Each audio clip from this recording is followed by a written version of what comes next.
Steep pick হয়। আর এটাকে ১ ঘন্টার জন্য সেট করাটা খুব এসেনশিয়াল।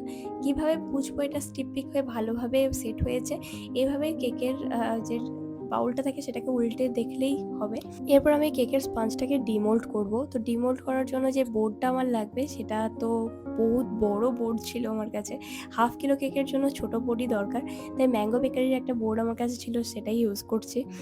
আর এখানে কেকটাকে আমি ৩ ভাগে ডিভাইড করে নেব। যে আইসিংটা বানিয়েছিলাম সেই আইসিংয়ের অর্ধেক পার্টের সঙ্গে আমি একটু মেল্টেড চকলেট মিশিয়ে নিয়েছিলাম, বিকজ এটা চকলেট কেক, তাই চকলেট গানাশটা হওয়া খুব ইম্পর্টেন্ট। তো চকলেট গানাশটা ফার্স্টে দিয়ে আমি ফার্স্ট কেকের লেয়ারটা দিলাম এবং দুধের সঙ্গে হালকা চিনি একটু ফুটিয়ে নিয়েছিলাম যাতে কেকটা ময়েস্ট থাকে। তো এরপর দুধটা দিয়ে দিলাম তার উপরে, আর এরপর আমি আবার চকলেটের একটা লেয়ারিং করব। তো তার জন্য পাইপিং ব্যাগ আমি ইউজ করছি। পাইপিং ব্যাগ দিলে মেসটা একটু কম ক্রিয়েট হয়। আর তারই আমি একটু ভালোভাবে ভরে নিচ্ছি পাইপিং ব্যাগের ভিতরে। এবার আবার লেয়ারিং করতে শুরু করলাম। এইভাবে যদি কেকটা লেয়ারিং করা হয় তাহলে একটু কম মেস ক্রিয়েট হয়। যদি স্প্যাচুলা করে দিতে থাকি তাহলে একটু বেশি পরিমাণ ইউজ হয়ে যায়। তো এখানে একটা প্যালেট নাইফ নিয়ে আমি ইভেনলি স্প্রেড করে দেবো সমস্ত আইসিংটা।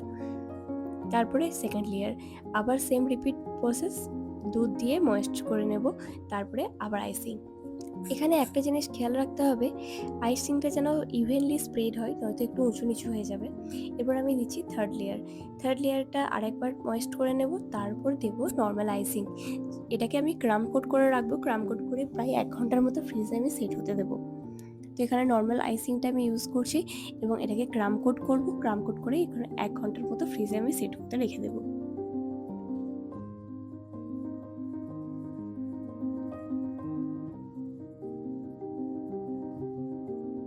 তো 1 ঘন্টা পর আমি কেকটাকে বার করেছি এবং এটাতে আমি আরেকটা লেয়ারিং করে নিয়েছি। লেয়ারিং করার ভিডিওটা আমি স্কিপ করেছি মনে হয়, তখন বুঝতে পারিনি। এরপর করব হালকা পিঙ্ক কালার অ্যাড করেছি, দেন করব ডেকোরেশন। তো এই ডেকোরেশনটা কোনো মতে আসতে চাইছিল না, অনেক কাণ্ড করে এনেছে ডেকোরেশনের পার্টটাকে। তো ফাইনালি এসছে। এরপর আমি এডিবল বল আর বাটারফ্লাই আর সঙ্গে কিছু স্প্রিঙ্কেল দিয়ে এটাকে ডেকোরেশন করে নিচ্ছি। এটা হচ্ছে কেক বানানোর সবথেকে স্যাটিসফাইং পার্ট, ডেকোরেশন করা। বাকি পার্টগুলো বিশাল হ্যাকটিক, কেমন হবে না হবে, কেক স্পঞ্জি হবে কি হবে না, ময়েস্ট হবে কি হবে না। তো ফাইনালি হ্যাপি বার্থডের আমি যে ট্যাগটা সেটা লাগিয়ে দিলাম, and this is the final look. কেমন হয়েছে আমাকে প্লিজ জানাবেন। আর এই ছিল আজকে আমার ছোট্ট প্রচেষ্টা।